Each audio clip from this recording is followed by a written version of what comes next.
Capítulo 12. Na rota do sacrifício. A viagem foi sofrida. Ao chegarem à sede do Império, os prisioneiros foram encaminhados ao cárcere e encerrados em uma cela sombria que abrigava o resultado das perseguições aos cristãos.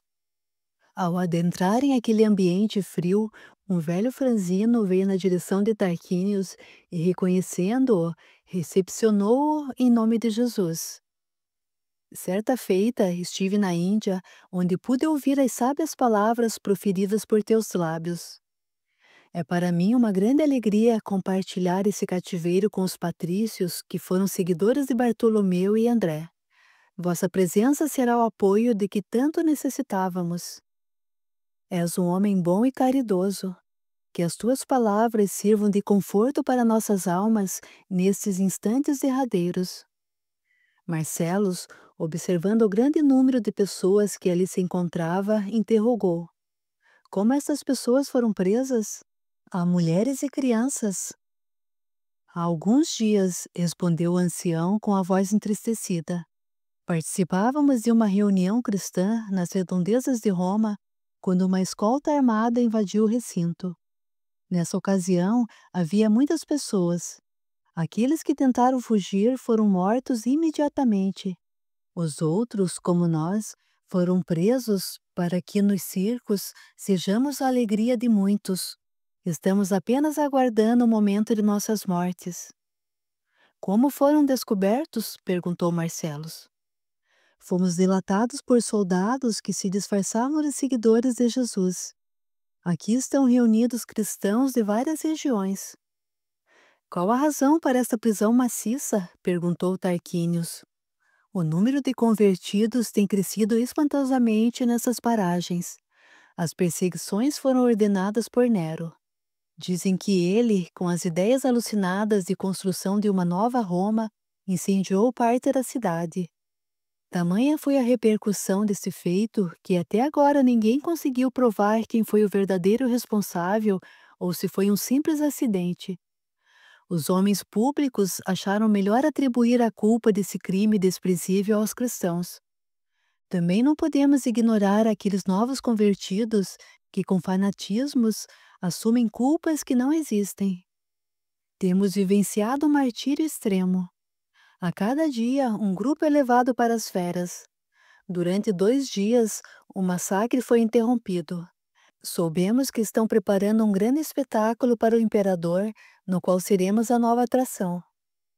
Sejamos fortes, pois Deus não abandonará aqueles que sofrem as injustiças do mundo. Unidos na fé, conquistaremos a libertação de nossas almas e encontraremos a certeza de que Jesus permanece vivo e de que seu império de amor jamais será destruído pela ignorância humana. Após mais alguns instantes de trivial conversação, o velho recolheu-se enquanto a noite avançava e a claridade do sol anunciava novo dia. Profunda serenidade invadia a alma de Tarquínios, apesar da hostilidade da cela. Preso naquele cárcere, aguardando o momento de testemunhar o seu amor a Jesus, ele lembrava. O rosto de Helena brilhava em seu pensamento e as mãos frias da pequena Esther ainda eram sentidas em sua face. A imagem dos apóstolos trazia coragem e estímulo para enfrentar o testemunho em nome do Cristo, serenando as preocupações que vinham à sua mente quanto ao rumo que seguiria a doutrina de amor ensinada pelo Nazareno. Marcelos, percebendo a emoção do amigo, aproximou-se discreto e sentou-se ao seu lado. O que te angustia? Sei que não é o nosso futuro, pois já sabemos o que o destino nos reserva, a morte sem piedade. Estava relembrando nosso passado e surgiu uma grande preocupação: o rumo do movimento cristão sem a presença dos apóstolos. Certa feita, estava sozinho perguntando a mim mesmo se um dia seria possível o cristianismo morrer e se tornar apenas uma lembrança em nossas mentes. Bartolomeu aproximou-se sem que eu o percebesse e respondeu-me sorrindo. Morre somente aquilo que de fato nunca existiu. E continuou a me esclarecer, dizendo que o Mestre é uma verdade e jamais deixaria sua obra inacabada. Todos aqueles que estiverem com Jesus permanecerão com ele, fazendo germinar a semente da esperança. Mesmo que lentamente, a tarefa de semear o amor do cristianismo por todo o mundo está sendo realizada. Esses mesmos corações que receberam a sabedoria lançada pelo Mestre e o seu reino de amor se transformarão em trabalhadores do Senhor, preparados para suportar todos os martírios, em nome da causa nobre. Não podemos esquecer que em todas as fundações criadas pelos apóstolos, existem os trabalhadores anônimos que foram preparados para continuarem a tarefa. Eles são responsáveis por transferir todo o ensinamento a outros aprendizes para que a mensagem de Jesus não morra com eles. Meu amigo, que o Senhor abençoe o teu coração, pois minha caminhada junto a ti é uma bênção de luz. Rogo a Deus que lá, aonde estamos indo, Ele me permita continuar ao teu lado, trabalhando em nome de Jesus. Assim venceremos as duras batalhas íntimas em nossas almas. Carrego gratidão por permaneceres comigo sem cobrar meu passado. Ora, sabes que somos como irmãos. Se Jesus permitir, estaremos unidos para continuar contribuindo na divulgação de sua mensagem de perdão e amor. Nesse momento, 4 guardas entraram na cela e levaram-nos para o julgamento final. A tribuna, já preparada para a Cipere e o Dicium, nota da médium, e receber os termos da sentença, aguardava os prisioneiros. Tarquínios contava com o apoio do amigo do passado, Antoninos Gracchus, que não escondia a insatisfação com a presença de versos. O senador Cornélios, apresentando as marcas do tempo em sua face, levantou-se, passou a ler as acusações contra os prisioneiros e, em seguida, iniciou o interrogatório. Sois romanos? Sim, somos, respondeu Marcelos. Estais conscientes dos crimes que cometeram contra o Estado convertendo-se ao cristianismo? Quais seriam os nossos crimes? Perguntou Marcelos. Seguirmos aquele que realmente sabe o valor da justiça, Jesus Cristo? Por acaso isso é um crime? Anos atrás, disse Cornélios, estive presente ao julgamento de Tarquínios Varro, acusado de traição por ter renegado nossas leis. Havia sido sentenciado à morte. Estou surpreso em encontrá-lo vivo. Acredite, respondeu Tarquínios. Naquele período, minha missão em nome de Jesus havia apenas iniciado. Continuas sendo audacioso ao nos desafiar. Secando os suores que desciam em sua fronte, Cornélios prosseguiu. Por ordem expressa do imperador Nero, o Estado não comporta essa seita fanática de seguidores do carpinteiro Galileu. Todos os convertidos são lançados ao circo e entregues à morte. Além do mais, não podemos olvidar que sobre os ombros dessa casta primitiva recai o peso do criminoso incêndio de nossa amada Roma. Assim sendo, entregue em vossas mãos os seus destinos. De minha parte são culpados e merecem a morte. Imenso tumulto fez-se em torno dos patrícios, que, surpresos, reconheciam o nobre romano que outrora havia sido importante membro daquela tribuna. Amigos silenciaram para não serem acusados de compartilharem das ideias cristãs. Outros, como Versos, aproveitavam-se do momento para influenciar opiniões com avaliações mentirosas. Com um gesto firme e decidido, Antoninos rompeu o silêncio para interceder em favor dos prisioneiros. Caros confrades, falamos aqui de homens, em especial de patrícios, que por muitos anos contribuíram para o nosso Estado.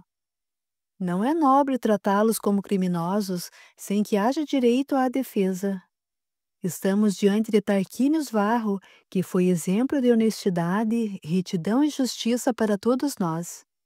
Aqui também nos deparamos com Marcelos, militar dedicado e tantas vezes condecorado por suas vitórias que contribuíram para alargar a extensão de nossas terras.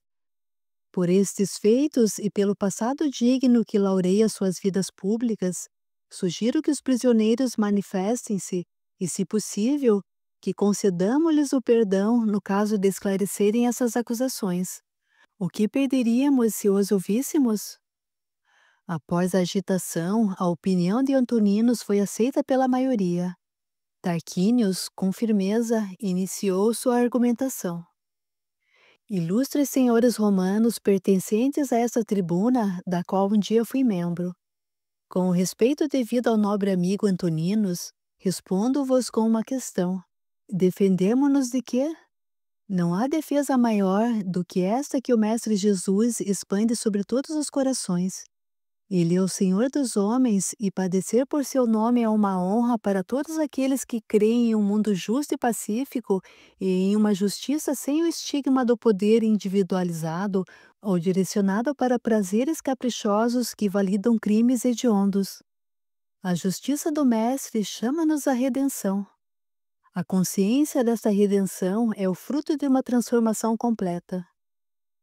Estamos sendo julgados por um tribunal constituído por leis passageiras que nos sentenciarão ao sacrifício extremo e seremos condenados ao martírio do corpo. Porém, estamos convictos do propósito cristão e, sobretudo, permanecemos firmes nele, pois com o Mestre seguiremos até o final. Nada poderá extinguir a fé que habita em nossos corações. Hoje, depois de encarcerados pelo egoísmo e pela ignorância, sentimos nossas almas livres, pois não se pode tolher a liberdade daqueles que estão com o Cristo. São chamados de fanáticos e infames os que encontram o caminho verdadeiro da sabedoria celeste. Ora, falemos de acordo com a compreensão dos ouvintes. Se o amor pelo Evangelho demonstrado pelos cristãos vos fere a consciência, é porque ele, de fato, tocou os vossos corações. Roma está sedimentada sobre deuses criados pelos homens para alimentar as vaidades do poder. A tênue chama que Cibele sustenta em suas mãos não será capaz de sobreviver ao tempo, porque foi construída em mármore e está exposta às vontades dos homens. Mas o Cristo Redentor é perene e seu nome sobreviverá para que as gerações futuras possam conhecer a bendita e radiante doutrina do amor e da luz. O Nazareno traz a simplicidade e amor puro, que, ao certo, ainda será compreendido pelos homens. Mas creiam. Tempus est optimus judex rerum hominium. Nota da médium. O tempo é o melhor juiz de todas as coisas. Somente as lições do tempo serão capazes de acender em vossas consciências a luz da verdade que agora é matéria de tão difícil compreensão. Um dia proclamarão, em láureas de reconhecimento, o único imperador das almas, o Cristo Libertador. Neste momento, o imperador adentrou o recinto. Era visível a perturbação em sua alma. O conflito entre ser um homem público sobre quem pesavam as responsabilidades de manter o império e o desejo de ter sido um artista consumia-lhe a alma. Alucinado com infundadas suspeitas e conspirações, desconfiava de tudo e de todos que o cercavam, trazendo para seu governo o infortúnio de sua personalidade distorcida. Apresentando uma feição cansada, enfermiça e descontrolada, ele chamou a atenção de Tarquínios e Marcelos. Os réus observavam-no com compaixão, pois diante deles não estava um personagem criado por Nero, mas um homem real e solitário que carregava as marcas de tantos erros. Naquele momento, aparentava uma mescla de lucidez e alucinação. Na verdade, necessitava de misericórdia. Aturdida com as palavras de Tarquínios, Nero tinha os olhos avermelhados, como de hábito, e gritou transtornado: Infame, és uma vergonha para minha Roma. Esses malditos cristãos possuem uma ousadia que me ofende. Para o imperador, a presença, mesmo silenciosa, de Tarquínios desafiava seu poder. Consciente de sua posição, o réu, com sabedoria e razão, dirigiu-lhe um olhar misericordioso, que visivelmente incomodava o soberano, e disse: Legislador de nossa grande mãe, muitos, prevalecendo-se das suas posições, detêm suas mentes em tabuletas escritas à mão ou em documentos envelhecidos para transformar os ensinamentos de amor de nossos antepassados em leis pervertidas pelo egoísmo de seus interesses. Sendo as leis humanas transitórias e imutáveis, Jesus imprimiu nas consciências dos filhos de Deus seu império de luz. Nos ensinamentos ministrados pelas disciplinas da vida, pode haver contendas, mas, em torno da Boa Nova, isto é impossível. Tens consciência de que os cárceres de Roma, que um dia tiveram o objetivo de estabelecer a justiça e manter o equilíbrio do povo, hoje estão repletos de inocentes que cumprem sentenças por crimes hediondos que não foram cometidos pela casta desprezada, mas sim pela nobreza de nosso império. A essência racional da justiça transformou-se em teus alegóricos circos, onde cristãos são executados na arena, servindo de espetáculo para um público sequioso de sangue, divertimentos e festividades, porque foram privados da sabedoria que liberta as mentes dos filhos de Deus. O Deus em que creio e os teus deuses, como Diana, a caçadora infatigável, proveem em abundância. Então, por que retiras dos cristãos a liberdade de expressão? Tudo que promovas contra o Cristo não será suficiente para alijar a fé de um coração convertido pelas forças do amor. Não te olvides de que na aflição também encontramos meios de alicerçar nossas vidas conforme os códigos sagrados da liberdade responsável que nos eleva às alturas. Seguindo as leis do direito civil de Roma, Jus suum unico hic tribuere. Nota da médium: dar a cada um aquilo a que tem direito. E, segundo as leis de Jesus, devolvei, pois, o que é de César a César, e o que é de Deus a Deus. Nota do autor espiritual, Mateus capítulo 22, versículo 21. Assim sendo, rogo, não ao imperador, mas a um homem que traz a sensatez da alma. Devolva aos cristãos a liberdade para proferirem seu amor àquele que é o único e verdadeiro detentor da realeza. Cão miserável, jamais ninguém ousou discursar assim diante de mim. Soldados, quero esses 2 prisioneiros mortos, sem misericórdia ou julgamentos. Antoninos, tentando uma inútil intercessão em favor dos amigos, disse: Grande imperador, estes homens são patrícios e pelas nossas leis eles não podem ser simplesmente atirados às feras sem o justo julgamento. Eu sou Roma. A partir de agora eu mudo a lei.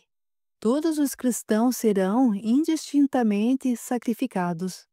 Levem-nos daqui. Eles representam perigo para todos nós. Livrem-se deles imediatamente. Marcelos, com imensa coragem, começou a testemunhar sobre as palavras de Tarquínios. Completamente irritado, num gesto inesperado, Nero levou as mãos aos ouvidos e aos gritos ordenou severamente: Não suporto mais. Soldados, façam-no calar. Em meio à agitação que se formara, o imperador, em um alucinado gesto de desespero, retirou-se. Enquanto isso, um guarda munido de um punhal aproximou-se de Marcelos pelas costas e golpeou-o várias vezes. Tarquínios, presenciando o cenário hostil, tentou desesperadamente desamarrar as próprias mãos. Com a ajuda de Antoninos, libertou-se para amparar o amigo em seus braços. A guarda, obedecendo às ordens dos patrícios presentes, retirou os prisioneiros do recinto, encaminhando-os ao cárcere. Ao chegarem, Tarquínios recostou Marcelos, agonizante, em seu colo como um pai segurando um filho querido. Perdoa-me, meu mais que amigo, meu irmão. Devia ter sido eu a merecer esse golpe, não tu. Também foste e sempre serás um irmão para mim. Sinto não poder estar ao teu lado nos derradeiros instantes da tua existência, pois minha hora está chegando. Que Jesus tenha piedade de minha alma e permita, um dia, reencontrar-te nas moradas celestes. Como soldado que fui, não poderia ter recebido uma morte tão digna e honrosa como esta. Morrer ao lado de ti é como estar ao lado de minha família. Assim como padecer por uma tão nobre causa foi, para minha existência, o suficiente. Entrego-me agora aos braços misericordiosos de Deus e, sob seu amparo, esperarei o teu retorno em Cristo Jesus. Lentamente, Marcelo cerrava os olhos, enquanto Tarquínios mantinha sua cabeça junto ao peito, em uma fervorosa prece de entrega do amigo às mãos do mundo invisível. Já liberto das tormentas do corpo ulcerado, Marcelo deixava o mundo material e despertava para o invisível. A cela ia sendo revestida de luz. Diante dele, as figuras queridas de Apolônios, Ruth e Marcos Aurelius faziam-se firmes e radiantes.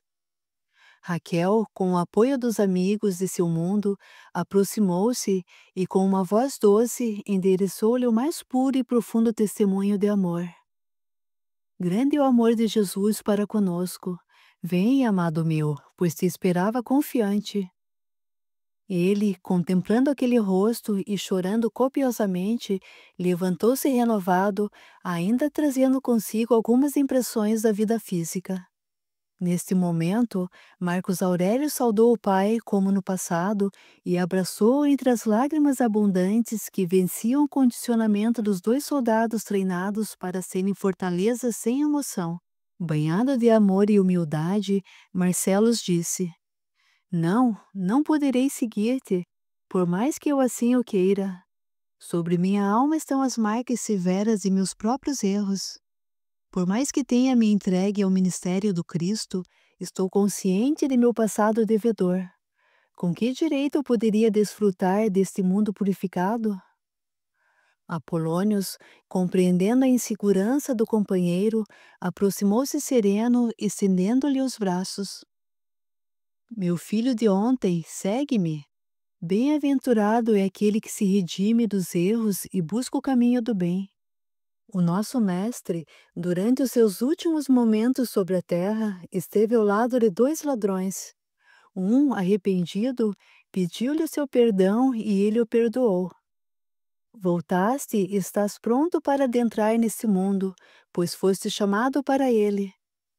Se ainda trazes em teu coração alguma sombra de ontem, agora é o teu momento de recomeçar. Esquece a dor corpórea e segue-nos. Apolônios e Ruth, expandindo intensa luz, envolveram Marcellus, que, banhado em lágrimas, agradecia as demonstrações amigas de consideração e amor. Contemplando o semblante triste de Tarquínios, ele indagou: O que será de meu amigo? Preocupo-me com o seu destino. Somos irmãos em Cristo Jesus e queria estar ao seu lado no momento do testemunho de fé. Não te detenhas em tais preocupações, respondeu o emissário dos céus. Nosso amado está cumprindo os desígnios do Mestre e por ele está amparado. Em meio à luz celestial presente no recinto, lentamente todos foram se desligando daquele ambiente frio e impiedoso, deixando no coração de Tarquínios sublime coragem para continuar. Enquanto isso, no mundo físico, Tarquínios tomava consciência de que aquela era a definitiva despedida do amigo. Antoninos presenciara seu sofrimento e, agindo de forma prática, ordenou a um soldado que retirasse daquele recinto o corpo inerte de Marcellus. Aproximando-se das grades da cela, o condenado ajoelhou-se chorando, vendo perder-se na escuridão dos corredores o amigo precioso que a vida havia transformado em irmão. Meu caro, disse Antoninos, em todos os instantes de tua existência foste obrigado a confrontar-te com os sofrimentos mais severos. Admiro-te desde o início da tua vida pública aqui em Roma. Confesso-te que, quando soube da mudança ocorrida contigo, não compreendi. Quando fui chamado a Jerusalém para o teu julgamento, e após versos ter colocado sonífero em meu vinho para que não pudesse auxiliar-te. Versos mais uma vez. Sim, meu amigo, pensei que soubesses de mais este feito. Agora não importa mais. Entreguei-o há muito tempo aos braços misericordiosos de Deus. Desde aquela época padeço de grande conflito interior. principalmente quando soube que a jovem cristã em questão naquele momento era tua filha. Sinto-me amargurado diante de tantas mortes em nome do Nazareno. Pergunto-me a razão de tantas atrocidades. Vendo a expressiva coragem com que enfrentaste o imperador por amor ao Cristo, faz-me, mais uma vez, reavaliar os propósitos da minha própria vida. Presenciei vários feitos dos seguidores dessa doutrina e nada encontro de mal, somente manifestações de amor e coragem.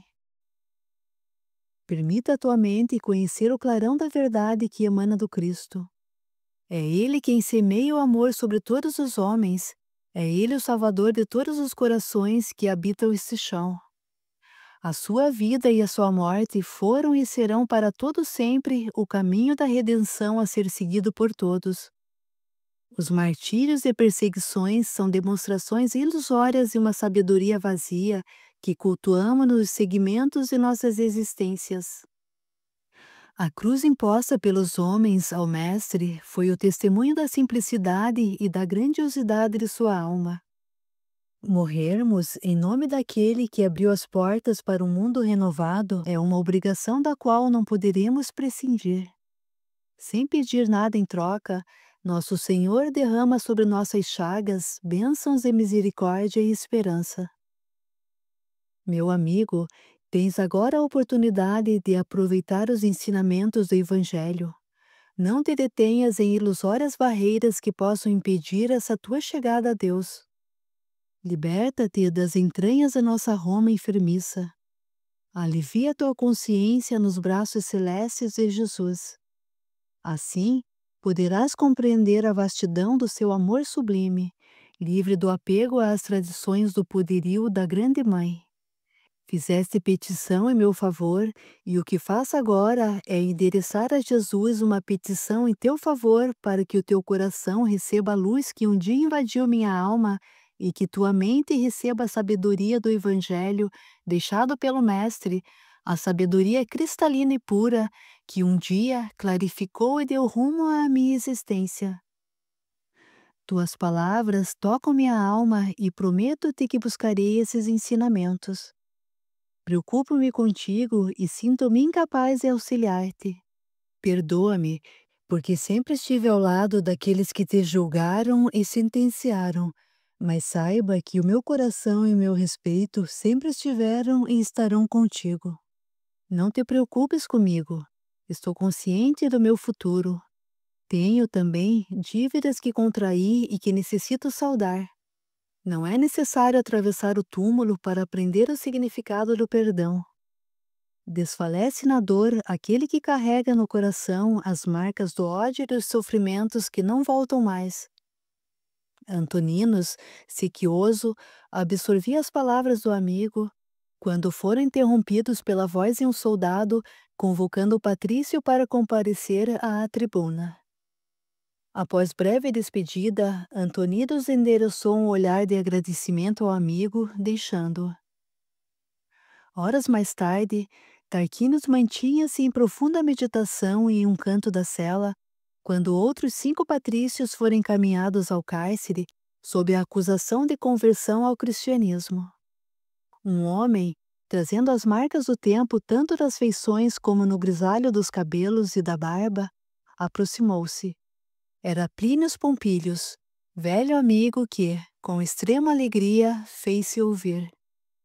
Meu amigo, quanto tempo! Jamais pensei que te encontraria, muito menos neste lugar. Que Jesus seja louvado! O que fazes aqui? Desde a conversão de minha Sabina e da tua demonstração em Jerusalém, de fé e coragem, não pude manter-me alheio ao Cristo.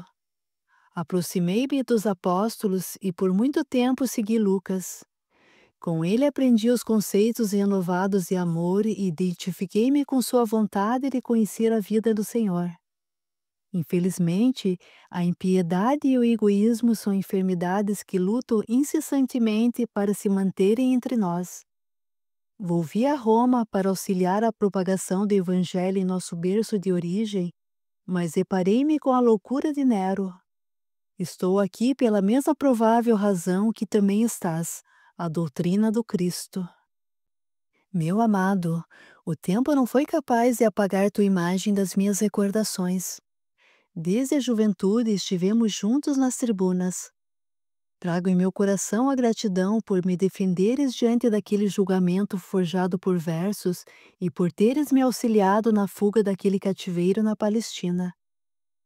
Marcelos relatou-me teus feitos e confesso que sempre estiveste presente em minhas orações, assim como a inocente e inesquecível Sabina. Onde está Marcelos? Enfrentamos a fúria do imperador e meu irmão em Cristo há pouco recebeu o tributo da morte em defesa do Evangelho. Rogo ao Senhor que nesse momento ele esteja junto daqueles que tanto amamos. Não duvido do amor de Jesus. Ambos representavam para nós, romanos, justiça e coragem. Ele, ao certo, já recebeu as honrarias do exército do Senhor e está ao lado do imperador dos homens, Jesus. Compartilha tua dor pela separação entre o teu coração e o do nosso amigo, mas em breve todos nos reencontraremos. Um dia prometi a Marcelos que nos reencontraríamos. Cá estou e confesso que feliz e honrado em morrer ao teu lado. És bondoso. Quando nos acreditamos abandonados diante dos sofrimentos que a vida nos impõe, Deus, nosso Pai, oferece os lenços fraternos do invisível para nos consolar. És o presente sagrado que recebo nos últimos dias da minha vida no chão, pois tenho consciência de que permaneceremos vivos ao lado daqueles que partilharam de nossas existências. Assim, aqueles filhos de Deus permaneceram noite adentro, relembrando fatos e recordações de suas existências, firmando-se nos alicerces sagrados da fé em nome do cristianismo redentor. Capítulo 13. Vidas que se encontram. No início do ano de 68 d.C., grupos de cristãos eram presos e mortos todos os dias. Tarquínios, de acordo com a sua compreensão cristã, orientava sem desânimo aqueles que permaneciam aguardando o momento derradeiro de suas vidas. No cárcere, ele não desperdiçava o pouco de tempo que ainda lhe restava. Pregava todos os ensinamentos aprendidos com os apóstolos. Oferecia segurança e consolava as mães que tinham seus filhos arrancados dos seus colos para serem entregues ao martírio extremo. Fortificava a coragem dos homens para que entrassem na arena com o Cristo no coração. Horrores diversos prosseguiam. Não somente os leões traziam a sádica satisfação às multidões. Banhos de azeite fervente, pilastras de martírio, cruzes e açoites marcavam o cenário de terror para os cristãos. Antoninos afeiçoara-se aos ensinamentos de Tarquínios. Todos os dias ouvia-o a pregar em nome de Jesus. Plínio Pompílios mantinha-se ao lado do patrício, demonstrando respeito e fiel amizade, e auxiliando-o na difícil tarefa de elucidar e consolar os corações que aguardavam suas sentenças. Soldados tinham por ele especial consideração, e na cela onde estava a serenidade reinava. Naquela tarde, o sol brilhava intensamente. O velho tribuno foi notificado de que os portais das arenas estariam abertos para que os cárceres pudessem ser esvaziados. Na tentativa inútil de proteger o amigo, Antoninos desceu apressado as escadarias que o levariam até ele. Presenciou, então, a preparação para o grande espetáculo do circo romano. Por ordem dos assessores do imperador, Tarquínio seria colocado preso a uma pilastra para ter, por fim, um martírio extremo. Mulheres em desespero, homens tentando manter a dignidade e crianças que sequer possuíam a consciência da catástrofe que se acercava, mantinham-se calmas. Plínio Pompílios recebia a sentença com resignação. Da multidão, ali já instalada, ouvia-se: "Jogai os cristãos às feras, cristão às feras." Todos os que eram conduzidos às arenas depositavam nas mãos de Tarquínios a confiança, colhendo a esperança por ele plantada, nos dias de convivência, naqueles que seriam os minutos derradeiros de suas vidas. Estando todos em absoluto isolamento, Antoninos observava, agoniado, o começo do suplício do amigo. Na ala de honra, o imperador estava acompanhado pelos patrícios que compartilhavam sua vida pública. Versus, imponente no meio do público, não continha sua satisfação e aguardava ansioso a tão esperada hora da morte de Tarquínios. Um soldado, aproximando-se de Tarquínios, com a voz embargada, sussurrou-lhe: Senhor, creio nas palavras de Jesus. Por isso, vou deixar frouxas as amarras de suas mãos, pois diante de mim está o homem mais inocente que conheci. Direcionando-lhe um olhar agradecido, o patrício respondeu: Sou grato pelo teu gesto e jamais me olvidarei de ti, mas, creia, o único inocente morreu muito antes de mim, Jesus Cristo de Nazaré. Outro soldado que estava nas proximidades, ouvindo as palavras do prisioneiro, desferiu-lhe um golpe com a base da lança, abrindo-lhe o supercílio enquanto os demais homens da guarda gritavam agitados e nervosos. Qualquer mísero cristão que tentar reagir morrerá antes de entrar na arena. Tarquínios fora conduzido para o centro do circo e colocado na pilastra dos martírios. Um silêncio profundo calava a multidão. Lentamente, os outros prisioneiros, entre eles Plínio Pompílios, caminhavam. Percebendo o que se seguiria, Tarquínios iniciou, com fé e coragem, uma oração. Os demais cristãos acompanharam-no a uma só voz. Senhor, derramai sobre todos os filhos de Deus a luz do vosso coração. Acolhei em vossos braços os filhos do martírio, assim como aqueles que fazem a dor imperar sobre a terra. Conduze os passos daqueles que permanecem alheios às estradas da vossa verdade. Despertai os corações adormecidos para que a sabedoria celeste se manifeste em todas as mentes. Eis, enfim, o dia da nossa morte. Ensinai nossas almas a esquecer todas as tormentas e dores, perdoando sempre.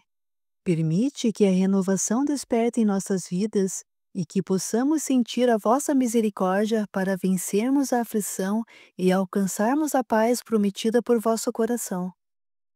Choramos não pela tristeza dos nossos corpos, mas por sabermos de nossos tantos erros cometidos nesta vida em virtude da ignorância. Suplicamos por vossa candura e por vosso intenso amor.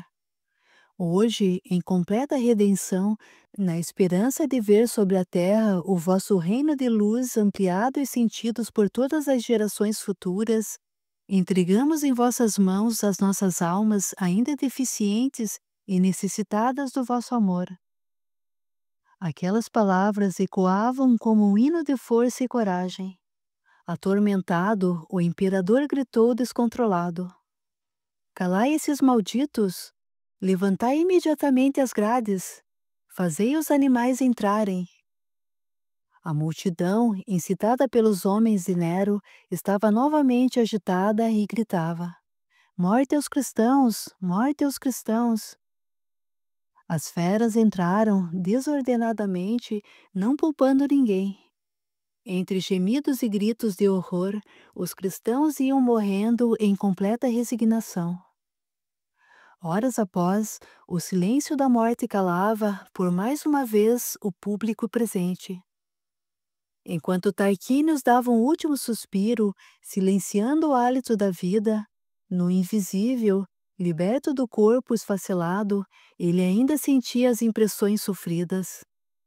Com humildade, colocou-se de joelhos, contemplando os laboriosos enviados de Jesus, que auxiliavam os que abandonavam a vida corpórea, recolhendo-os com amor e dedicação e conduzindo-os pelos iluminados caminhos da paz que vinha do coração de Jesus.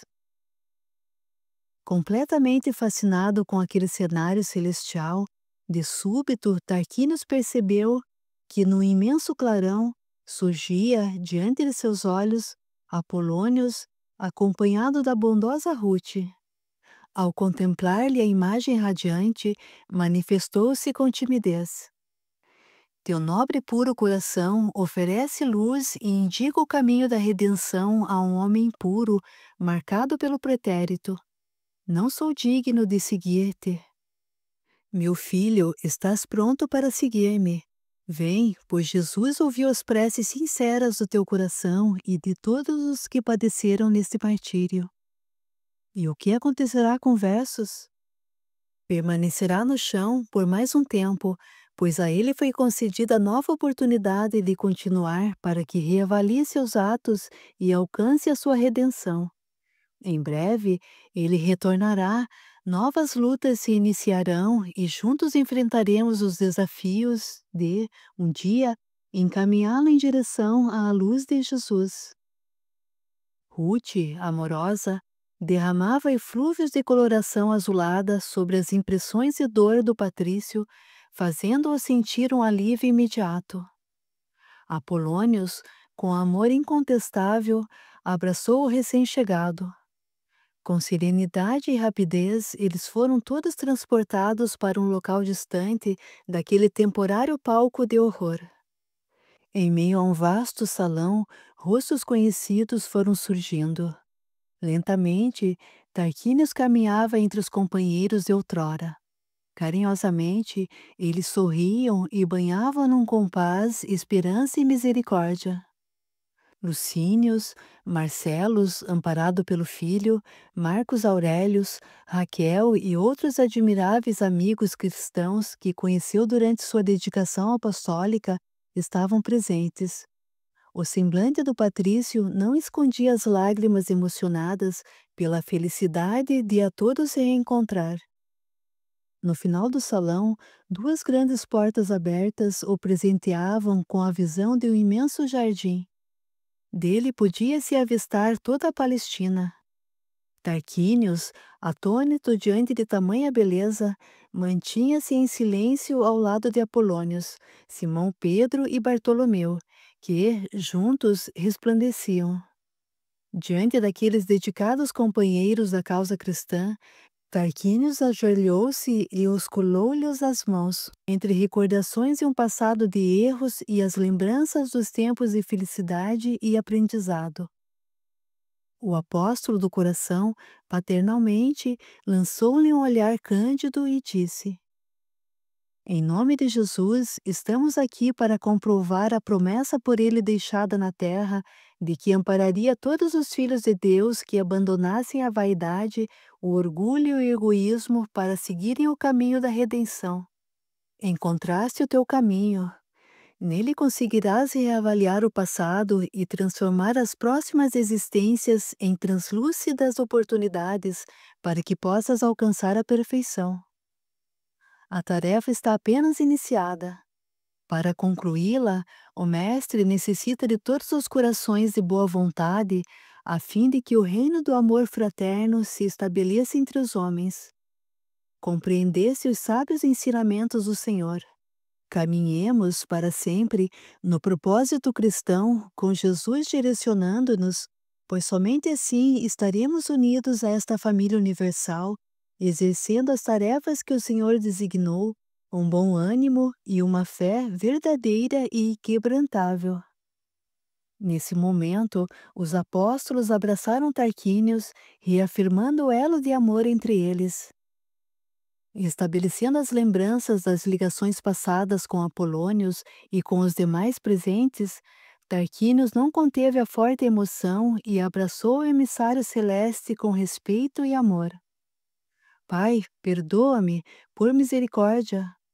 Com o poder que tinha em minhas mãos, destruí a felicidade de quem mais amei.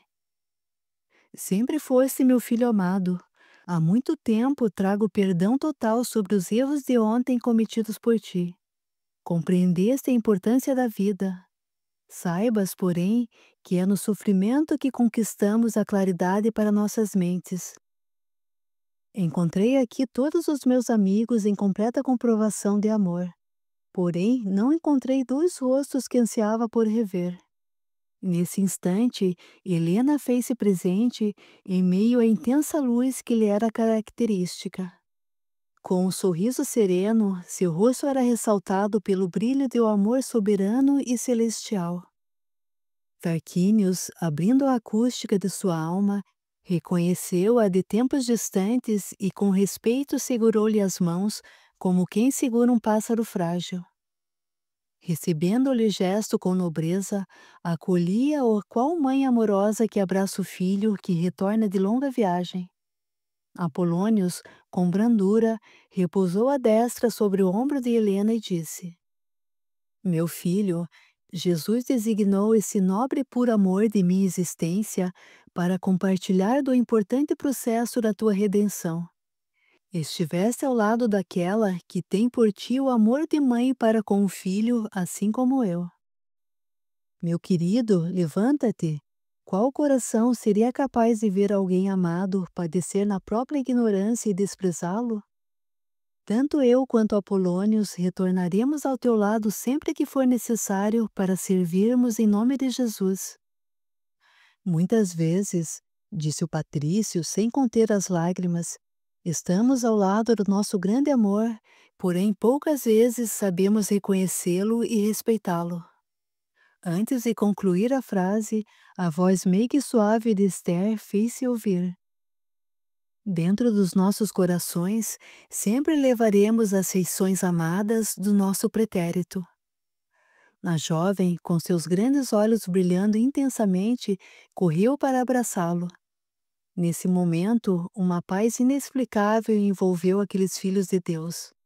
Ela, sem qualquer mágoa ou rancor, continuou manifestando seu carinho pelo patrício, que respondia com intenso amor. Considerando meu próprio passado, dedico minha existência a Jesus, por intermédio de quem consegui libertar minha alma. Por meio dos amigos que me acompanharam à jornada, despertei para o meu novo e verdadeiro caminho. Se o nosso Mestre permitir, estaremos unidos por todas as nossas vidas. Também contigo estarei, pois o teu amor por mim fez com que minha fé em Jesus se fortificasse a cada dia. Também carrego as marcas de ontem e ainda necessito desse teu grande amor, pois outras vidas já estão sendo reservadas para nós, para que possamos experimentá-las solidificados em um propósito maior, chamado cristianismo renovador. O elo que existe entre nós é soberano e jamais será rompido. Mesmo que estejamos impossibilitados de conviver com nossos amores, reafirmaremos os sagrados votos de dedicação ao Mestre, pois, através dele, estaremos fortificados para o amanhã. Uma brisa suave trazia a essência sublime de paz e amor que os unia. Ruth, Marcelos, Marcos Aurelius e Raquel aproximaram-se. Apolônios, Bartolomeu e Pedro expandiram-se e juntos reluziam fé, esperança e paz sobre aqueles corações. Recebendo a chama viva de amor, aqueles filhos de Deus contemplavam silenciosamente a Palestina adormecida, aguardando com coragem os próximos desafios do porvir, em nome do Mestre Jesus Cristo. Nota do autor espiritual. Muitos confrades citados nessa história real encontram-se em outras roupagens como personagens marcantes, dando sequência às suas vidas de apostolado e regeneração nos livros. Lanternas do Tempo. Retornam à vida corpórea o apóstolo do coração, Bartolomeu, eterno companheiro e sábio mestre, como Eustáquio. O nobre apóstolo André, como Samir. A eterna adorada Helena, como a companheira de luz Domitila. Cássia Flávia Helena Navarro, Esther, mais tarde retorna como a forte, serena, iluminada e amada Lucrécia.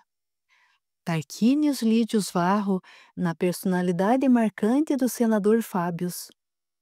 Cláudios Marcelos surge na roupagem de Petrônios e a abençoada e respeitada Raquel como Quiméria. Apolônios Copérnicos mantém-se vivo no mundo invisível, apresentando-se nessa história real como o emissário bendito responsável pela missão celestial confiada ao coração do imperador Constantinos e a todos a ele vinculados. Abraçando a difícil tarefa cristã, encontramos o imperador Caius Flávios Valérius Aurelius Constantinos, abre parênteses, Constantinos I, o Grande, fecha parênteses, honrando sua promessa diante do Senhor, respeitando sua vontade e dos demais amigos desses fatos verídicos, guardaremos silenciosamente as suas identidades. Lágrimas do Sol. O apóstolo Bartolomeu retorna como Frei Leopoldo e o apóstolo André como Frei Mariano. O médico Fabrícios, companheiro do bem, exemplo de coragem e bondade, retorna como Estevão. Os demais personagens destes fatos verídicos serão posteriormente revelados. Aqui termina a leitura do livro Salmos de Redenção.